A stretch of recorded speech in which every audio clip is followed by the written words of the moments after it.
Bueno, vamos a ver, yo voy a leer, porque no tengo nada más que una neurona y funciona a medias. Entonces no soy capaz de explicar, aparte que gran parte de lo que voy a decir está sacado de estos textos, ¿de acuerdo? Que luego os los diré, ¿no? Debo hacer los agradecimientos. El primero de todos, Antonio Urzaiz, que es el que me propuso esto hace unos meses, ¿no? Le dije que no. Le dije que no porque yo no soy ningún intelectual, no soy ningún profesor, no soy nadie para poder hablar de la hispanidad. Pero luego le llamé para decirle que sí. ¿Por qué? Porque había reflexionado que yo había leído estos libros ya y esto me iba a servir para estudiarlos, concentrar, resumir y profundizar más y aprender más. Y entonces pues le he dedicado el verano a ello, ¿no? Y precisamente me encontré con una persona que quería dar una charla, un profesor universitario, no un minduki como yo, quería dar una charla sobre la hispanidad y no sabía qué materiales. Y yo, porque él quería hacerlo en base a la defensa de la hispanidad de Ramiro de Maeztu, pero hay cosas mucho más sabrosas aquí y ya inmensamente sabrosas aquí. Luego os los iré y lo vais a ver en la exposición, ¿no? Trataré de ser claro, ¿no? Y luego segundo agradecimiento a todos los que habéis venido, muchos de ellos fieles porque han estado aquí otras veces que yo he estado y otras en las que yo he venido como asistente, ¿no? Pues muy bien. Como ya os he dicho, vamos a reflexionar, pero para verdaderamente hacer un cambio de vida. Esta es la misión que traigo esta noche, ¿no? Pues si lo he titulado Entre la nostalgia y el realismo, no es otra la intención que despertar el sentido de hispanidad, para hacerlo una realidad. Apenas hay opiniones personales, las he metido pequeño, pero son irrelevantes, ¿no? Pues como ya os he dicho, alguien como yo, sin autoridad intelectual, no puede aportar nada nuevo, ¿no? En cambio, he querido sintetizar las ideas de tres destacados pensadores españoles: Manuel García Morente, Ramiro de Maeztu y Zacarías de Vizcarra. Todo en relación con el concepto de la hispanidad y su relevancia en la actualidad. No me ha sido fácil, pues son tantas y tan buenas las aportaciones que no sabes qué incluir, qué excluir, qué apuntalar, ¿no? He quitado, he puesto, es decir, tratando de llegar a lo que quiero llegar al final, ¿no? De aquellos tiempos en los que éramos el centro del mundo, hemos pasado a estos tiempos donde vamos a remolque de los vientos que soplan y convengan en el momento que acontezca. Amoldamos las situaciones relativas del momento. Nos aliamos con la fuerza anglosajona, a cuando la despreciamos. Nos hermanamos con los árabes y luego con Israel. Hace unos días con Hamas. Y esta semana saludando efusivamente al odiado Trump. Con la OTAN sí, pero no. Mientras despreciamos a las Españas. Llamamos sudacas a esos españoles de América. Nos olvidamos de las Islas Filipinas, de Guinea Ecuatorial y de Gibraltar. Una historia de una abyección continuada. Así, década tras década desde hace ya unos siglos, y no unos lustros, como dice en la tercera de ABC, porque así comenzaba esta tercera el pasado miércoles, comenzaba: después de lustros de nefasta política exterior española en Iberoamérica, cuyo termómetro ha sido el progresivo declive de las cumbres iberoamericanas y la pérdida de peso en la Unión Europea, en temas de hemisferio hispano, solo quedaba en pie la obra cultural de la Real Academia Española y la Asociación de Academias de la Lengua, que ha permitido mantener los vínculos idiomáticos afectivos, culturales de todo el continente, desde una perspectiva no gubernamental. O sea, lo poco que teníamos que nos unía, ya se lo estaban cargando. Yo me pregunto, ¿Somos tan diferentes los españoles del siglo XXI a los del siglo XVI? ¿Qué ha ocurrido para olvidarnos de tantas naciones hermanas?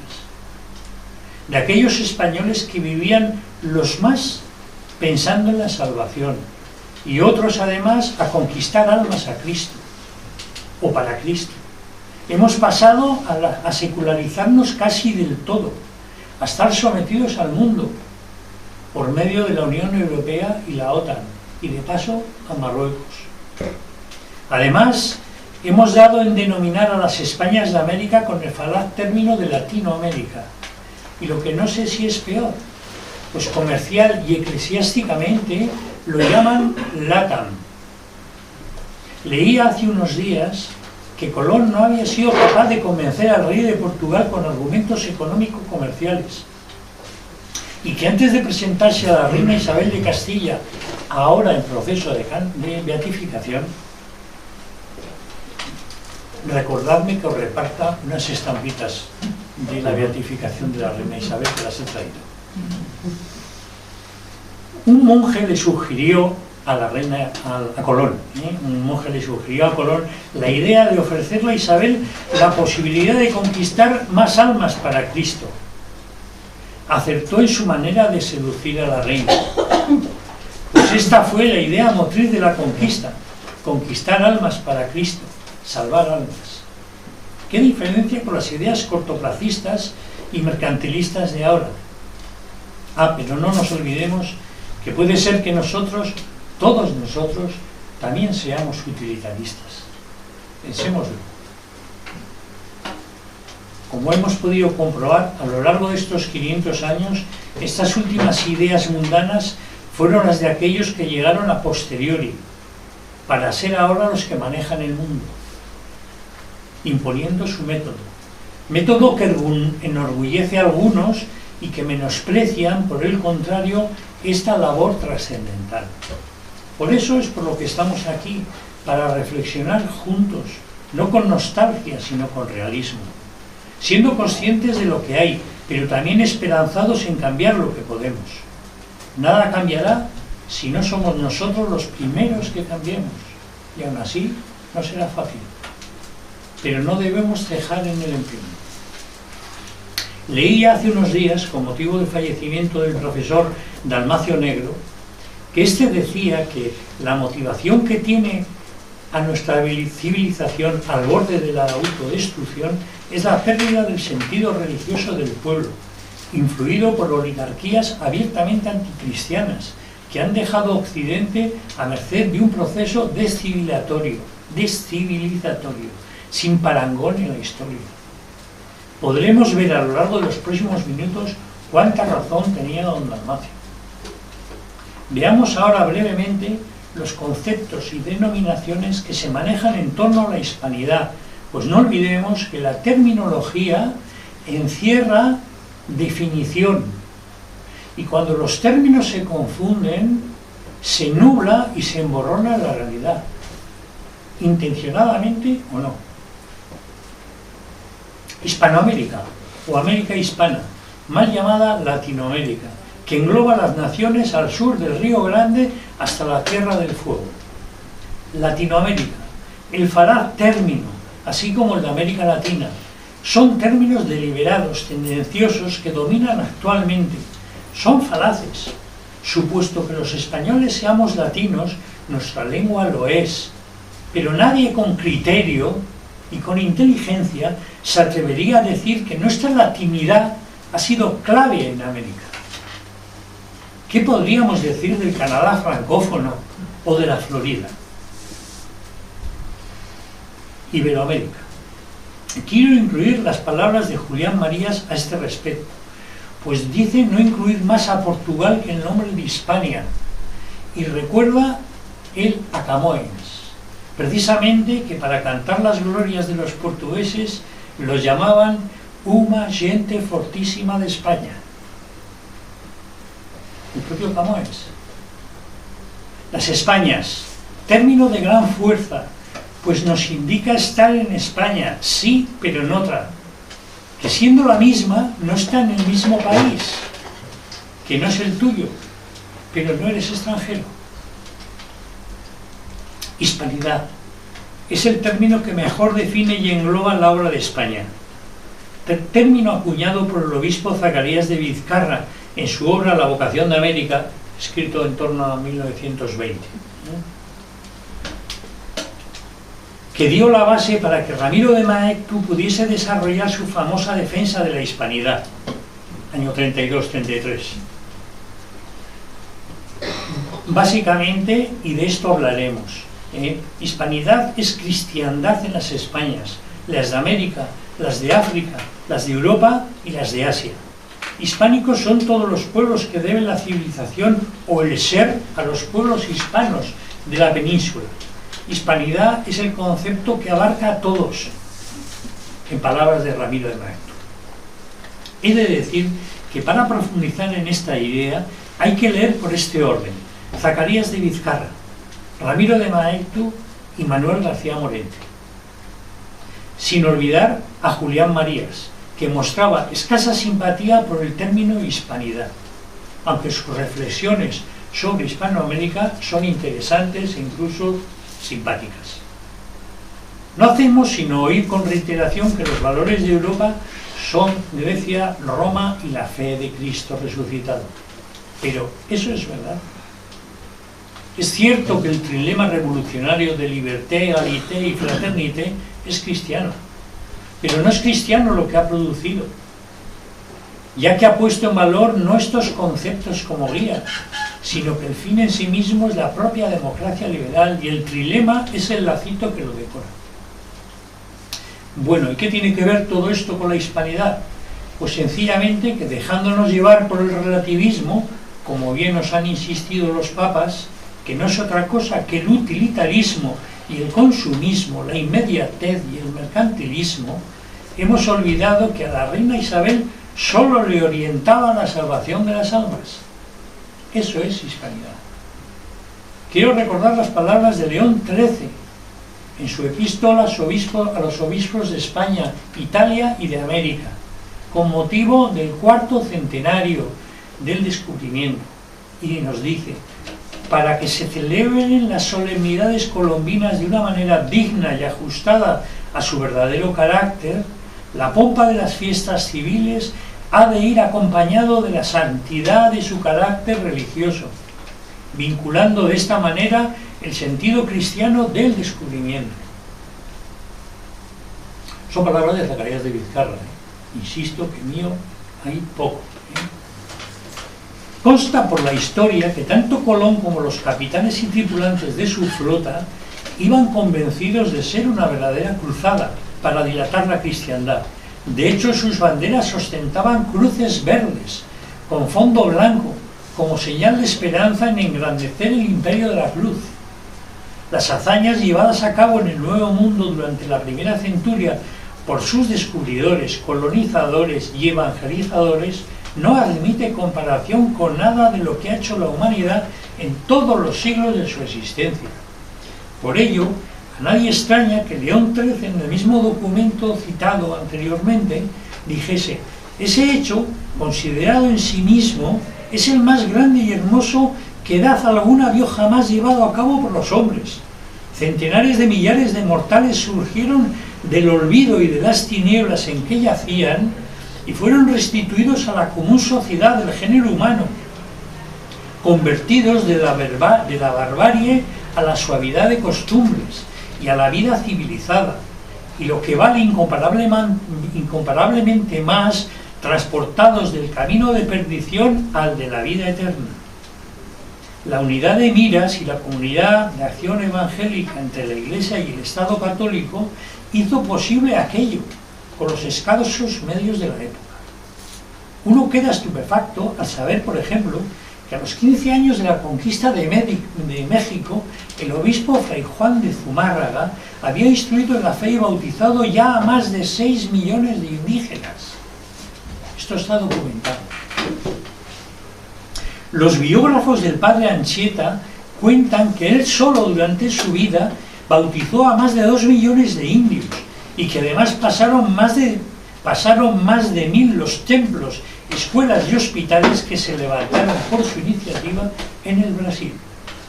¿Qué decir de Santo Toribio de Mogrovejo, de San Francisco Solano, San Luis Beltrán, San Pedro Claver, que fecundaron con su sangre el suelo americano? Apenas pasados 50 años del descubrimiento, funcionaban ya 4 arzobispado,s 24 obispados, 360 monasterios y tanta cantidad de templos y parroquias que no se podían contar. Así el historiador López de Gómara escribe a Carlos I para decirle: todos los indios que son vuestros súbditos son ya cristianos, por la misericordia y bondad de Dios, y la vuestra merced, y la de vuestros padres y abuelos, que habéis procurado su conversión y cristiandad. Todo esto sucedía en América, mientras innumerables teólogos españoles peleaban las batallas del Señor en las principales universidades de Europa, al mismo tiempo que formaban el nervio teológico del Concilio de Trento los 2 teólogos oficiales del Papa, Laínez y Salmerón, mientras otros misioneros difundían la luz evangélica por todo el Oriente bajo el mando del capitán de Cristo, Ignacio de Loyola. Del espíritu misionero de la reina Isabel no debemos tener duda. El propio León XIII nos dice: este mismo se refiere al espíritu misionero. Era cabalmente el propósito que animaba, según está probado, a la reina, mujer piadosísima y dotada al mismo tiempo de ingenio varonil y de alma grande.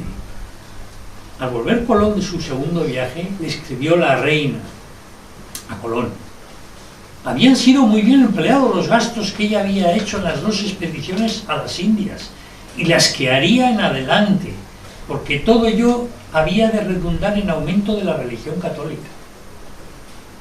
No solo tuvo espíritu misionero en la intrepidez de su apoyo a Colón, sino en cómo cristalizó ese espíritu para que dominase toda su vida y la de imprimir carácter a la acción gubernativa de sus sucesores, lo mismo que a toda la colección de leyes de Indias. Y aquí os voy a leer un párrafo de las leyes de Indias, donde al final la reina dice: suplico al rey mi señor muy afectuosamente, y encargo y mando a la princesa mi hija y al príncipe su marido, que así lo hagan y cumplan, y que este sea su principal fin, y en ello pongan diligencia, y no consientan ni den lugar a que los indios, vecinos y moradores de las dichas Indias y tierra firme, ganadas y por ganar, reciban agravio alguno en sus personas y bienes, mas manden que sean bien y justamente tratados, y si algún agravio han recibido, lo remedien y provean de manera que no se exceda alguna cosa de la que por las letras apostólicas de la dicha concesión nos es infundido mandado. Mucho antes de Francisco de Vitoria, la reina Isabel ya imprimió este carácter. Esta hermosa cláusula testamentaria, que pasó a código de las leyes de Indias bajo este encabezamiento: que se guarden lo contenido en cláusula del testamento de la reina católica sobre la enseñanza y buen tratamiento de los indios. Tanto el emperador Carlos como su hijo Felipe conservaron intacta la herencia misionera de Isabel.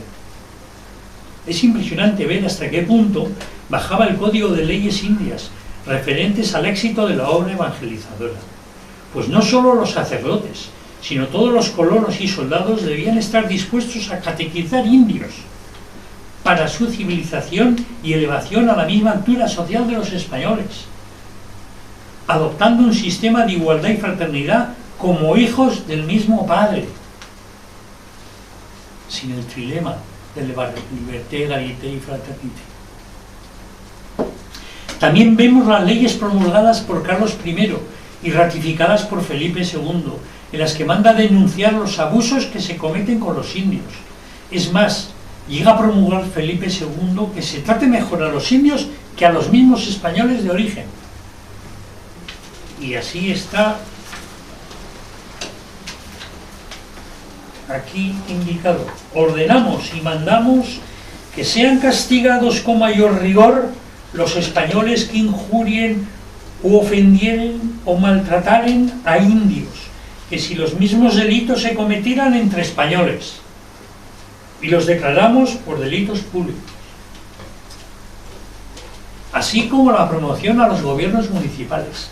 Desde el primer instante se provee, y aquí viene también, habiéndose reconocido por experiencia graves inconvenientes de sacar indias de los pueblos para que sean amas de leche, mandamos que ninguna india que tenga su hijo vivo pueda salir a criar hijo de español, especialmente de su encomendadero. Pena de perdimiento de encomienda y 500 pesos en que condenamos al juez que lo mandare. Y permitimos que, habiéndosele muerto a la india su criatura, pueda en este caso criar al español.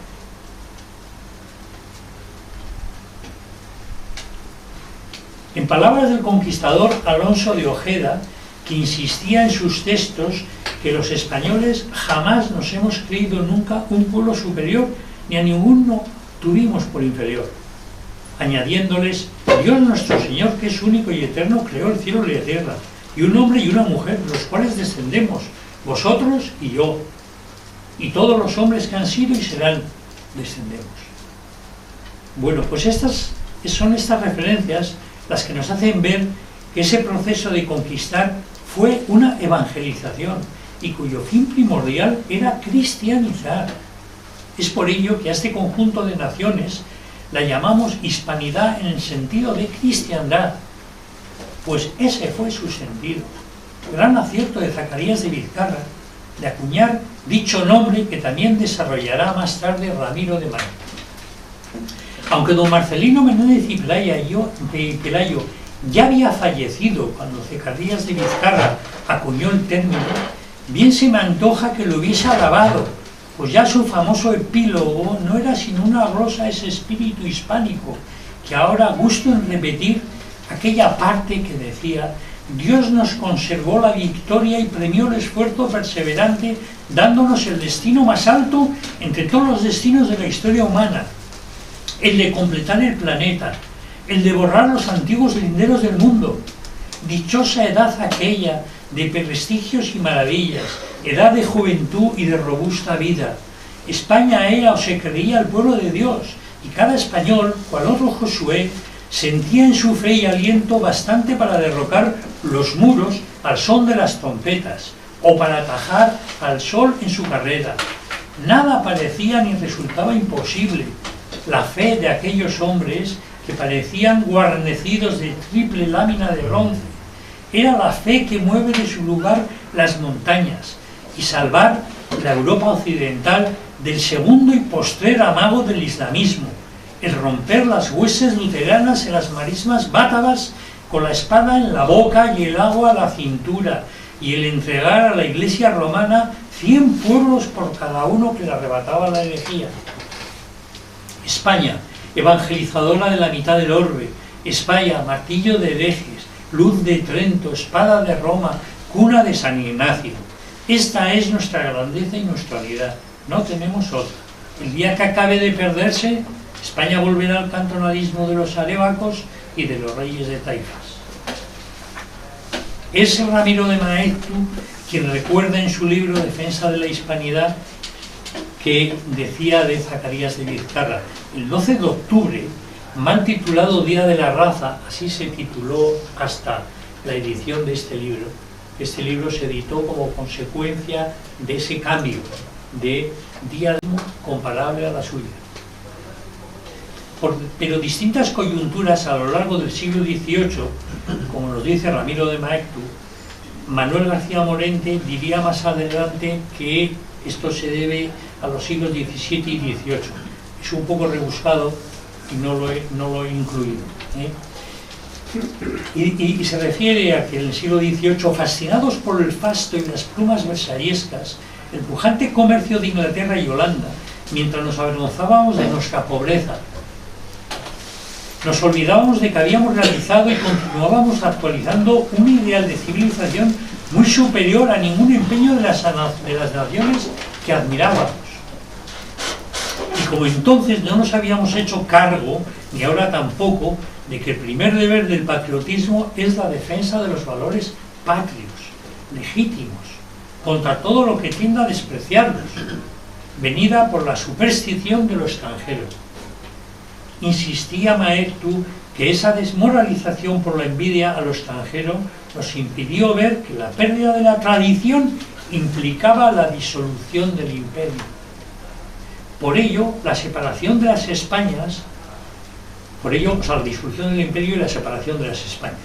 Nos fuimos a fijar en la revolución, olvidando que el fuero juzgo establece la ley para que los buenos puedan vivir entre los malos, mientras que la revolución, en cambio, se hace para que los malos puedan vivir entre los buenos.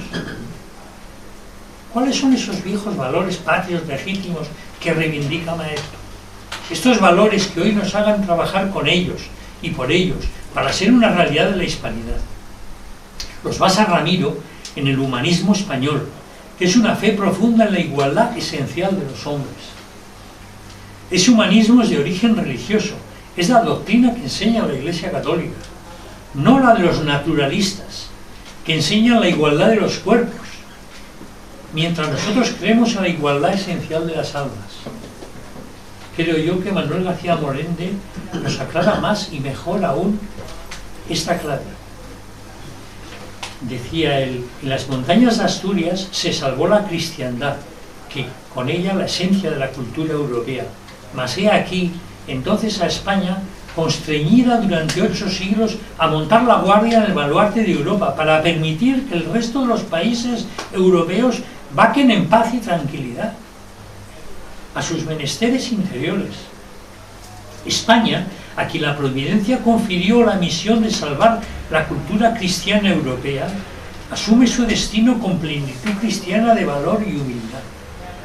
Y durante 8 siglos lleva a cabo a la vez 2 empresas ingentes: la de oponer su cuerpo y su sangre al empujón de los árabes y la de hacerse a sí misma, crearse a sí misma como nación consciente de su unidad y de su destino. La compenetración de estas 2 tareas históricas explican muchos de los caracteres más típicos de la hispanidad. Explica esto Morente por esa lucha de 2 frentes, de negar lo ajeno y afirmar lo propio, puesto que la negación implica la afirmación, así como que la afirmación lleva implícita la negación, refiriéndose a la ocupación maometana y la defensa de la cristiandad. Tuvo que luchar el pueblo español contra una convicción religiosa ajena, contraria, exótica e imposible. El cristianismo desde entonces es algo consustancial con la idea misma de la hispanidad.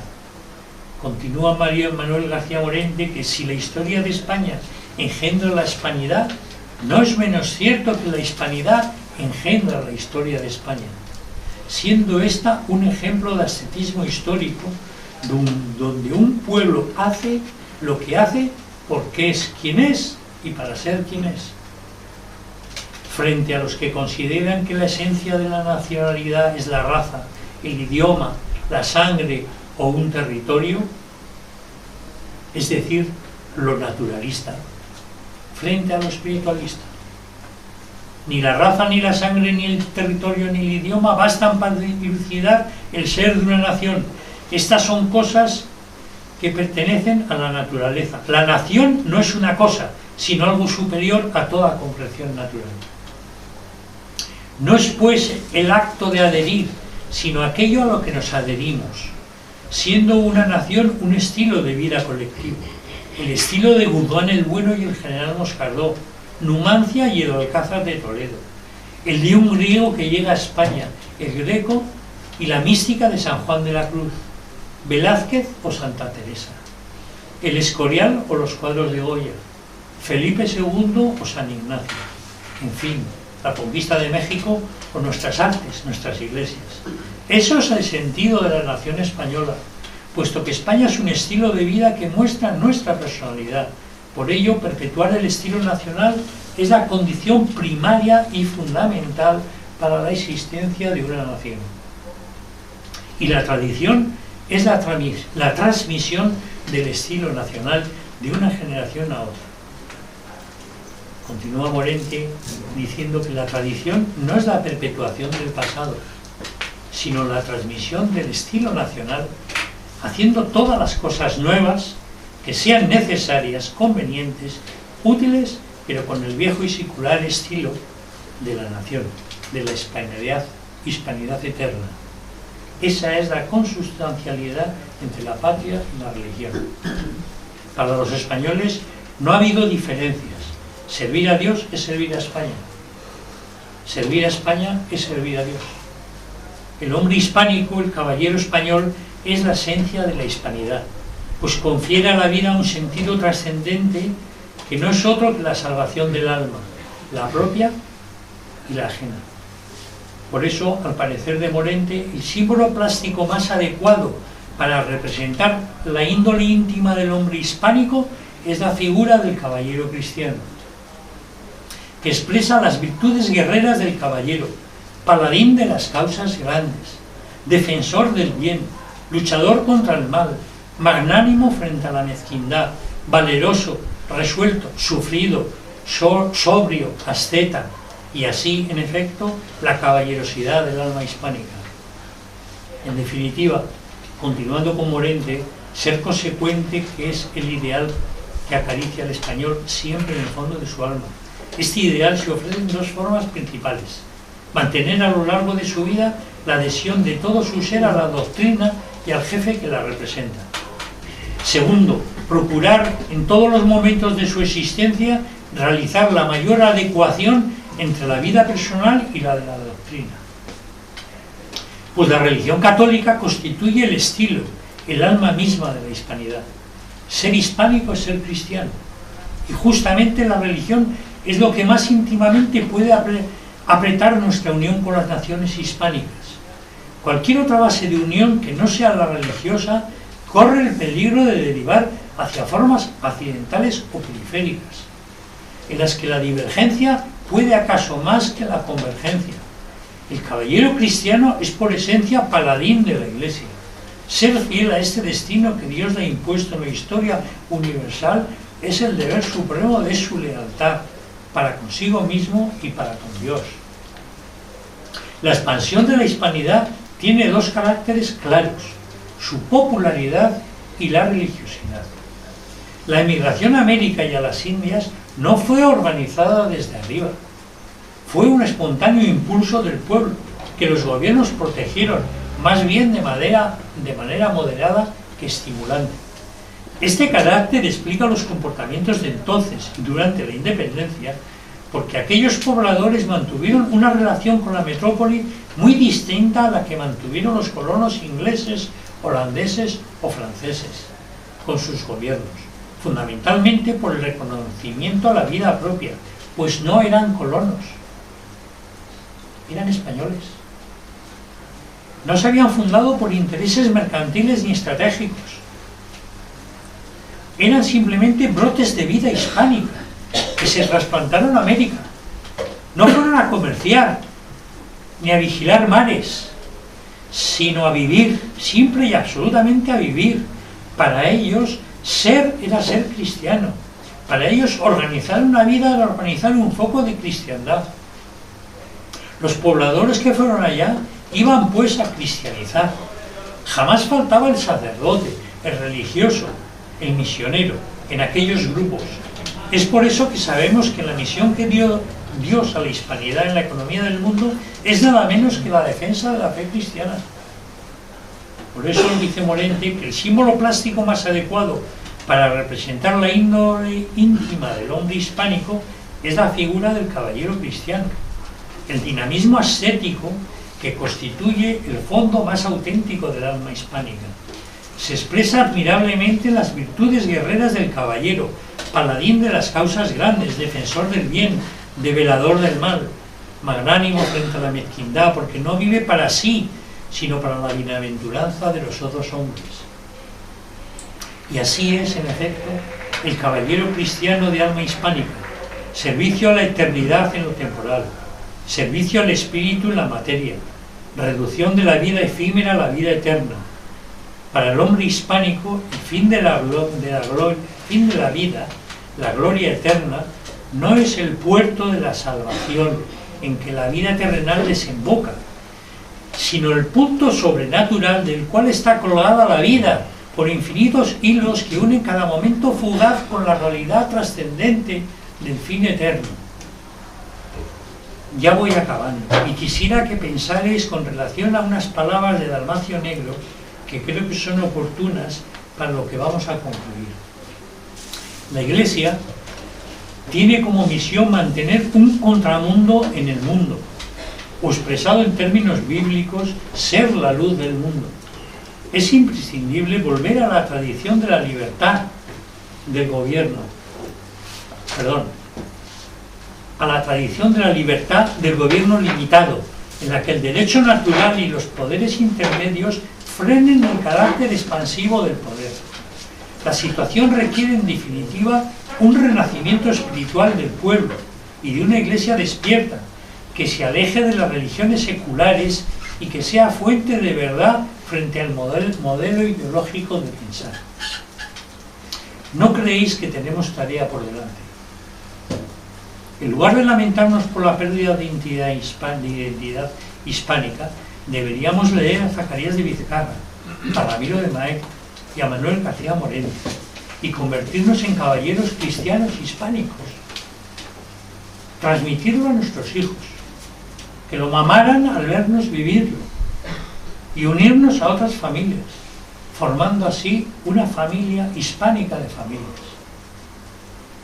Y acabo con una frase de Manuel García Morente: si algún día lograsen todas las jóvenes generaciones hispánicas de acá y de allá asirse unas a otras por las manos para iniciar juntas la ascensión de la cristiandad ecuménica a los cielos bajo la custodia de la Iglesia orante y militante, ese día habríase inaugurado un nuevo periodo de gloria y esplendor de la historia temporal del caballero cristiano. Y acabo.